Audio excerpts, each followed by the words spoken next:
네, 지금 나라가요 간단한 나라가 아닙니다. 지금 뭐 정권이 바뀌고 뭐 그냥 대충 잘 그대로 흘러가는 것 같은데 무슨 걱정이야? 이렇게 보는 사람들 많아요. 그리고 이재명이라는 사람이 그 뭐 해외 정상들도 막 만나고 이러니까 뭐 문제 없는 거 아니야? 뭐 그다음에 기업들 뭐 친화적인 정책을 한다고 이걸 막 펼치고 뭐 주가 올린다고 막 이러고 그러니까 뭐 주가도 이재명 돼서 올랐네 뭐 이거 무슨 걱정이야? 이렇게 생각하는 사람 많은데요. 지금 자 카톡 검열 이런 거를 심각하게 생각 안 하시는 것 같아요. 저도 이 카톡으로 통화를 한다든지 이제 저는 이제 방송으로 이제 전화나 카톡으로 많이 연결해서 방송하거든요. 그러면은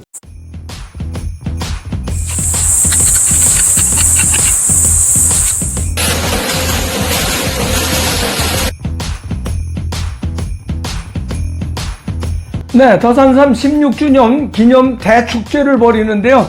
2+2+1 이벤트입니다. 산삼의 성분과 함량을 규격화해서 훌륭한 제품을 만들었는데요. 더산삼 진입니다. 앰플병 한 병당 진세노사이드 17ml를 함유하고 있는데요.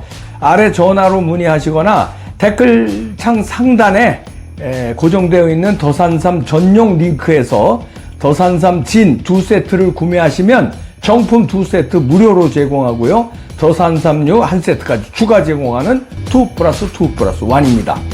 링크. 전화.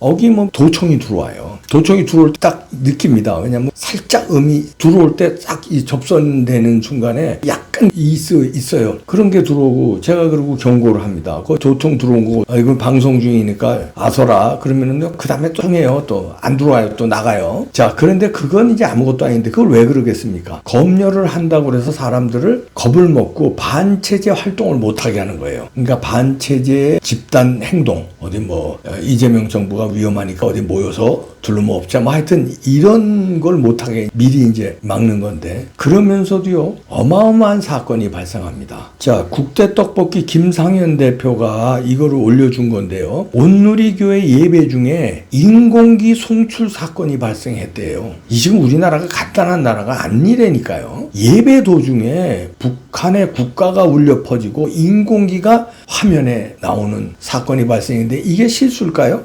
실수라도 큰일이고요. 실수라도 그러면 온누리교회에 북한 간첩이 있다는 얘기 아닙니까? 대놓고 온누리교회는요 굉장히 그 성도가 많은 교회로 유명한 데입니다. 대표적인 교회예요. 거기에 이렇게 예배 시간에 이런 거를 송출을 한다. 그러면 간첩이 있다 하더라도 그것도 큰일이고 온누리교회 그 진행하는 그 담당자들은 모르게 해킹당해서 만약에 이런 걸 뿌렸다. 이러면 북한이 이제 대놓고 접수했으니까 교회도 뭐고 이제 침투한다는 거죠. 이렇게 세뇌식으로. 백문이 불여일견 온누리교회 예배 중에 인공기 송출 사건을 발생한 걸요. 국대떡볶이 김상현 대표가 이걸 이제 방송을 했는데 한번 충격입니다. 한번 보시겠습니다. 같이 보시죠. 6월 18일 온누리교회 새벽예배 유튜브 영상 중간에 갑자기 인공기와 북한 국가가 웅장하게 울려 퍼졌습니다. 여호와께서 영원히 버리시려나 더 이상 은총을 베풀지 않으시나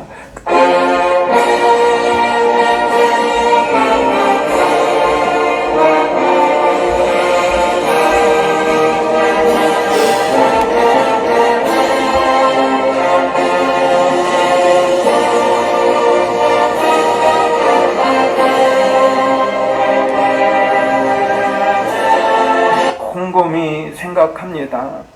하나님 나를 이에 대해서 교회는 바로 조사를 하였고 외부 해킹일 가능성이 높다고 공지하였습니다. 저는 이런 일이 내부에서 일어난 일인지 외부에서 일어난 일인지 밝혀내고 이런 일이 다시는 일어나지 않도록 보안 조치를 잘 하는 것은 중요하다고 생각합니다. 그리고 온누리 교회에 간첩 있습니다. 사랑의 교회에 간첩 있습니다. 그리고 이것을 조사하고 사후 조치하는 것보다 더 중요한 것이 있습니다. 그것보다 더 중요한 것은 이런 일 자체가 일어난 것에 주목해야 합니다.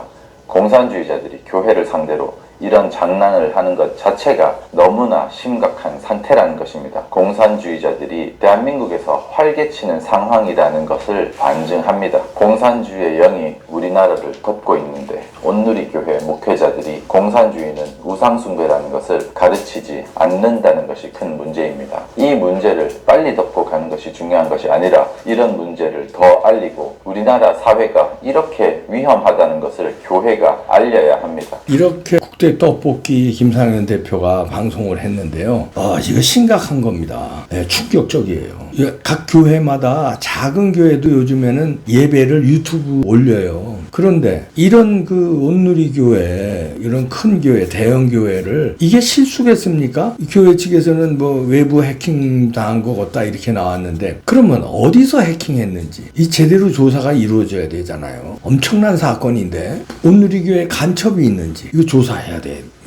어떻게 이런 일이 발생했는지. 그러니까 이 북한이나 중국이나 이 공산주의자들은요 선전선동에 능하잖아요. 그러기 위해서 북한 같은 경우에는 정치인들, 언론인들이 북한에 방문할 때 약점을 잡잖아요. 그런 작전을 피는데 그거보다 더 심각하게 다루는 직업이 종교예요. 종교입니다. 그러니까 예를 들어서 목사라든가 스님이라든가 신부라든가 이런 사람들이 북한에 오면은요 어떻게 해서든지 엮습니다. 엮으려고 총력전을 펼쳐요. 왜냐하면 영향력을 미칠 수 있으니까. 목사 한 명은요 최소한 몇백 명의 그 성도들의 영향을 미치잖아요. 일반 정치인이나 대학 교수나 이런 사람들 강연하는 거하고 달리 목사들의 설교는 하나님의 말씀을 전하면서 여기에 예를 들어서 좌파의 이념을 전달한다든지 북한을 뭐 찬양하는 걸 전달한다든지 공산주의를 찬양하는 걸 전달하면은 그건 하나님 말씀으로 믿고 그냥 빠르게 그냥 학교 선생이나 교수나 정치인들이 얘기하는 거하고 달라요. 파급력이. 그래서 목사님이나 이 스님은 집중 공략 대상입니다. 그런데 이제는 그 목사님이나 스님을 공략하는 게 아니라 대놓고 이렇게 침투를 해서 간첩이 침투를 해서 이거 작업을 했는지 아니면 오늘 교회 발표대로 외부 해킹했는지 모르지만 대놓고 이렇게 해킹해서 설교 시간에 이게 나가도록 예배 시간에 이게 나가도록 아니 인공기가 나가고 북한 국가가 나가게 이게 말이 됩니까 이게? 그런데 지금 이런 일이 벌어지고 있다는 거예요. 아니 국대 떡볶이 김상현 대표가 조작해서 이 방송 올려놓은 게 아니잖아요. 오늘이 교회 이게 나왔다는 거 아닙니까? 에? 근데 이 국대 떡볶이 김상현 대표가 얘기하는 거는 지금 오늘이 교회뿐만 아니라 사랑의 교회 등 대형 교회 위험하다는 거예요. 간첩들이 침투해 있다는 거예요. 그런 교회들은요 목사도 여러 명입니다. 목사가 한두 명이 아니에요. 아마 몇십 명 될 겁니다. 대형 교회는 10명 넘어요. 최소한 몇십 명 돼요. 그 중에 간첩 없으리란 법도 없어요. 왜냐하면 북한이 그걸 집중적으로 공격하는 타겟이기 때문에 그게 제일 효과적이기 때문에. 목사들은요 담임 목사가 있고 그 밑에 부목사들이 있고 각종 사역 목사들이 있어요. 예를 들어서 청소년 사역하는 목사가 있고, 그럼 청소년 사역하는 중고등학생, 초등학생들 예배를 인도합니다. 그 다음에 그 주일학교, 청년부, 이렇게 말하자면 이제 그 예배를 인도하면서 공부도 가르치고 이러는 거예요. 성경 공부도 가르치고 이러는 거거든요. 그런데 목사들, 어린아이들을 가르치는 목사가 간첩이라서 좌파 유리하게끔 하나님 말씀을 막 버무려가지고 이상하게 해석해서 전달을 하면요 아이들은 그걸 그냥 믿는 거예요. 그럼 사회주의가 하나님이 생각하는 그 하나님의 나라구나 이렇게 착각을 일으키게끔 설교한다는 거예요. 그러면 어린애들은 그냥 스펀지처럼 받아들이지. 왜? 목사님의 말씀은 하나님 예수님의 말씀으로 생각하고 그냥 꽂혀요. 그래서 종교로 침투하는 거예요. 근데 이제는 목사를 포섭하고 약점을 잡아서 협박하고 그런 걸 넘어서서 이제 해킹을 침투해서 그냥 성도들한테 다이렉트로 그냥 북한 국가를 그냥 뿌려버리네. 이거 그냥 넘어가면 되겠습니까? 지금 이런 나라가 된 거예요. 윤석열 정부에서는 이런 일이 없었어요. 정권 바뀌자마자 이런 일이 벌어지는 거예요. 왜? 이런 일이 벌어져도 크게 다치지 않는다는 거죠. 윤석열 정부에서 이런 일이 벌어지면 한 사람은 끝까지 추적해서 감옥을 보내는데 지금은 뭐 자기들 편이다 이런 얘기죠. 그러니까 이런 일이 벌어지는 거예요. 해킹이 됐든 간첩이 이걸 작업을 했든 어떤 건지 이제 수사해보면 나오겠죠. 두 개 다 문제예요. 두 개 다. 윤석열 정부에서는 이런 일이 안 벌어졌잖아요. 이거 듣도 보지도 못한 게 벌어지는 거 아니에요 지금. 왜? 이런 범죄할 만한 상황이 됐다. 느긋하게 하는 거죠. 감히 어떻게 이 예배에 이렇게 해킹을 하건 아니면 간첩 이런 영상을 조작을 해서 미리 틀어놓건 이런 일을 벌일 수가 있습니까? 여러분 들어보셨어요? 없었어요 지금까지. 그런 환경이 무서운 환경이 지금 조성됐다는 거예요. 그래서 지금 간단한 게 아니라니까요. 여러분들 기업 잘 돌아가고 주가도 오르고 뭐 별다른 거 없네. 그게 아니라니까요. 지금 무서운 침투돼서 무서운 일이 벌어지고 있다. 이종석이가 국정원장이 되는 세상이에요. 이제 인사청문회 어떻게 될지 지켜봐야 되겠습니다만 김민석을 총리로 지명한 거예요. 문재인 정부 때는 박지원이를 국정원장에 앉히고 좌파 정부는 무섭습니다.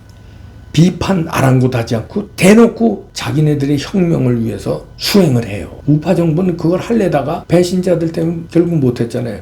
윤석열 정부가 하려고 그랬는데 윤석열 대통령이 계엄까지 하면서 반체제에 속아내려고 했는데 한동훈 같은 배신자들이 그걸 막아버렸잖아요. 근데 좌파들은 그런 배신자 안 나온다니까요. 일사불란하게 해치우잖아. 그게 다른 거예요. 무서운 겁니다. 국대 떡볶이 김상현 대표 제가 칭찬 안 할 수 없는데요. 이분하고 이봉규 TV 얼마 전에도 해고 그랬는데 사명감이 투철한 사업가예요. 그리고 신실한 크리스찬이고요. 근데 교회가 이렇게 침투된 거에 분노하고 있는 겁니다. 자기네 교회, 김상현 대표가 은우리 교회 다니는 모양이에요. 우리 교회 예배 방송에 갑자기 인공기와 북한 국가가 울려 퍼졌다. 충격이다. 이러면서 방송을 하는 거예요. 공산주의 무섭습니다. 간단하지 않아요. 근데 간단한 줄 알고 국정원이 원장이 박지원이 됐을 때도 그냥 넘어갔잖아요. 나라가. 그래서 어떻게 됐어요? 대공 수사권이고 대공 분야 그냥 삭작살이 났잖아요. 그리고 이상한 사람을 간첩 비스무한 사람들을 거기 포진시켜가지고 국정원을 박지원이가. 그런데도 국민들은 용납하잖아. 그냥 넘어가잖아. 박지원이가 되면 어때? 이번에 이종소이가 되는데도 별 그렇게 크게 신경 안 쓰는 것 같아. 이러니까 안 되는 거예요. 이제 교회에서 대놓고 북한 국가가 울려 퍼집니다. 간단하지 않다니까요. 국민들이 정신 차려야 돼요.